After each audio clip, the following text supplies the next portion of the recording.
La sécurité et la paix en Afrique étaient au cœur d'un débat public organisé par les Nations Unies ce lundi, selon l'Institut pour l'économie et la paix, avec le Moyen-Orient, l'Afrique et la région du monde, qui a enregistré le plus grand nombre de décès dus au terrorisme ces 15 dernières années.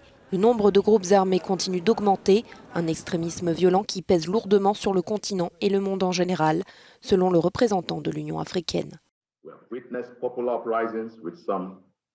Nous avons assisté à des soulèvements populaires dont certains ont évolué et qui commencent à ressembler à des conflits insolvables. D'anciens conflits prennent de nouvelles dimensions, contrecarrés et soutenus par de nouvelles menaces d'insécurité.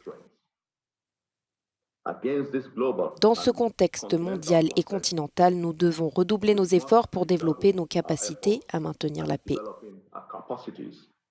La haute responsable onusienne pour l'Afrique a pointé du doigt la corruption qui, selon elle, non seulement détourne des fonds destinés à la prestation de services, mais délégitime l'action des États.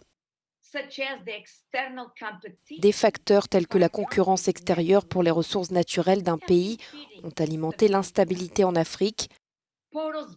La porosité des frontières alimente les marchés noirs et facilite l'émergence de la criminalité transnationale et la prolifération d'armes illicites. Les réseaux terroristes mondiaux trouvent de plus en plus de points d'ancrage dans diverses poches de l'Afrique. Et les conflits entre acteurs étatiques et non étatiques continuent de provoquer des déplacements de population et des destructions. Tout en soulignant l'importance de la coopération régionale, la Commission de consolidation de la paix de l'ONU a rappelé ses engagements pour aider les acteurs locaux à articuler leurs initiatives, notamment auprès des jeunes.